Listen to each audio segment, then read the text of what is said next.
Question বা ইঙ্গিতবাহী প্রশ্ন।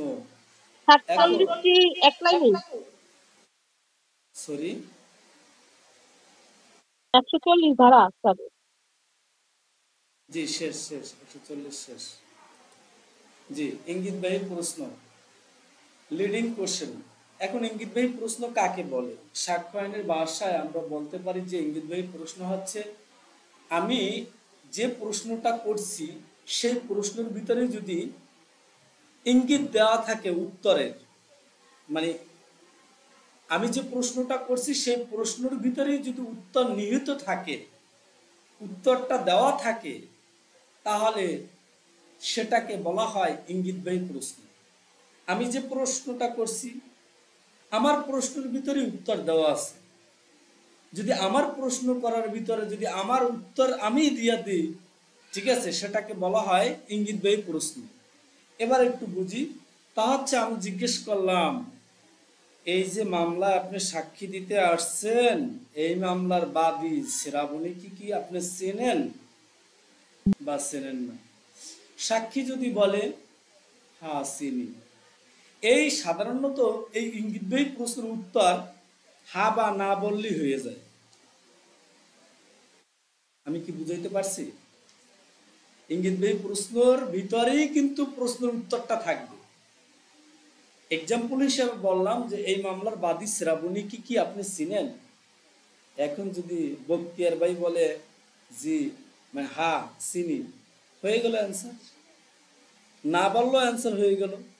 সাধারণত ইঙ্গিতবাহী প্রশ্নের উত্তর হা বা না বললেই এনাফ।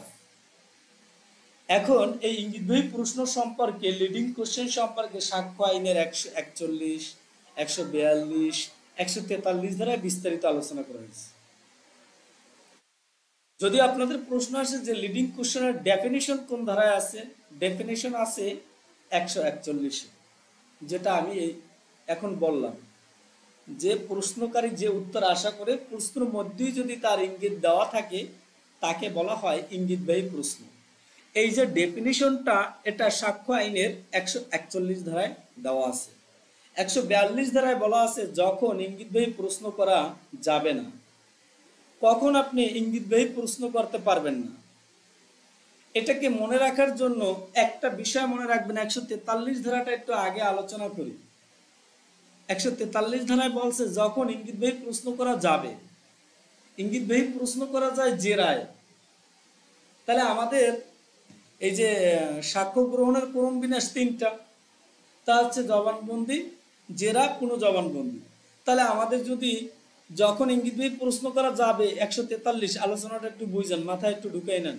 তা হচ্ছে জেরায় যদি ইঙ্গিতবাহী প্রশ্ন করা যায় তাহলে আর দুইটায় যাইবে না, মানে জবানবন্দি আর পূর্ণ জবানবন্দিতে কি ইঙ্গিতবাহী প্রশ্ন করা যাবে না। দেখেন তো এতটুকু বুঝছেন কিনা। এটা বলছে 142-এ জবানবন্দি এবং পূর্ণ জবানবন্দিতে ইঙ্গিতবাহী প্রশ্ন করা যাবে না। 143-এ বলা আছে জেরা ইঙ্গিতবাহী প্রশ্ন করা যাবে। দেখেন এতটুকু বুঝছেন। শ্যামলী আপু ক্লিয়ার বিষয়টা? মেহেদি ভাই জি ভাই, বিষয়টা বুঝছেন কিনা? জি ভাই একদম ক্লিয়ার বুঝছি ভাই। তাহলে এখন 142-এ আমি লেখাই দেবো। 142-এ আবার বলছে আপনি আদালতের অনুমতি নিয়ে 3টি বিষয় ইঙ্গিতবাহী প্রশ্ন করতে পারবেন। তা হচ্ছে পরিচয় জানার জন্য, আরেকটা হচ্ছে স্বীকৃতি বিষয়, মানে পূর্বে যদি এই বিষয় স্বীকৃত হয়ে থাকে, অ্যাডমিশন যদি দিয়ে থাকে, তাহলে সেই বিষয় কি করা যাবে, ইঙ্গিতবাহী প্রশ্ন করা যাবে।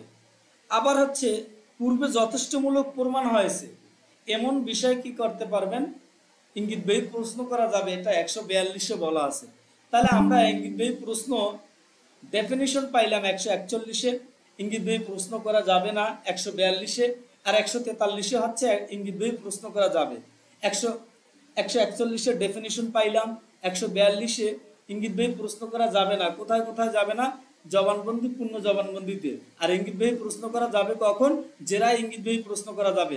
আবার আলাদা একটু চ্যাপ্টার আছে, তা হচ্ছে 142-এ 3টে বিষয় বলছে, তা হচ্ছে পরিচয়ের বিষয়, আর স্বীকৃত বিষয় আর পূর্বে যথেষ্টমূলক প্রমাণ হয়েছে সেই বিষয়ে আপনি ইঙ্গিতবাহী প্রশ্ন করতে পারবেন আদালতের অনুমতি নিয়ে। দেখেন তো ক্লিয়ার কিনা।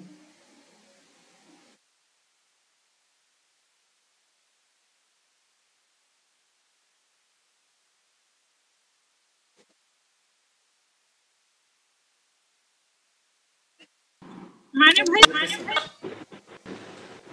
বলেন, আবার বলেন তো। না না এরকমটা না। সাউন্ড প্রবলেম হয়েছে, আবার বলেন।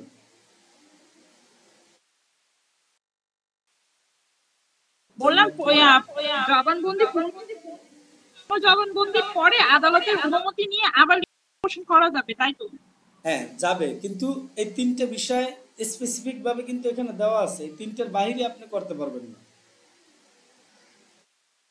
ভাই আপনার তা কথা হচ্ছে, শোনা যায় না।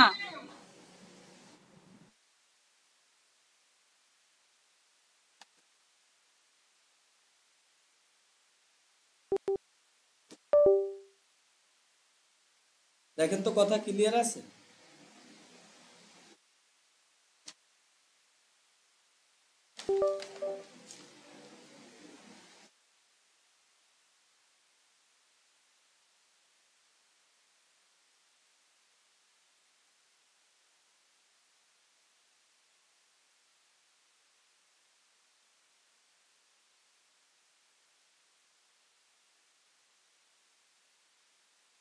একটু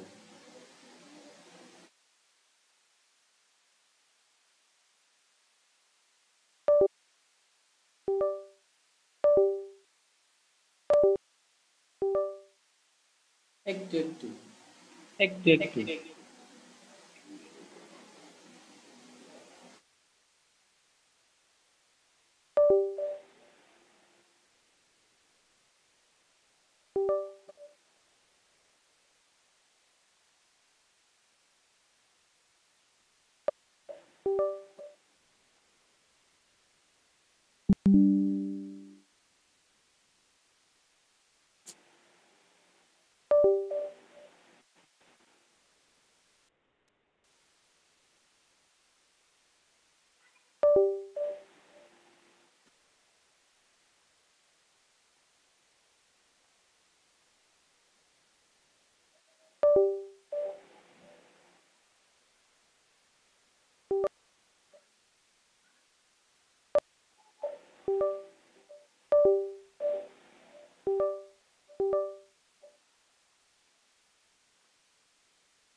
হ্যালো।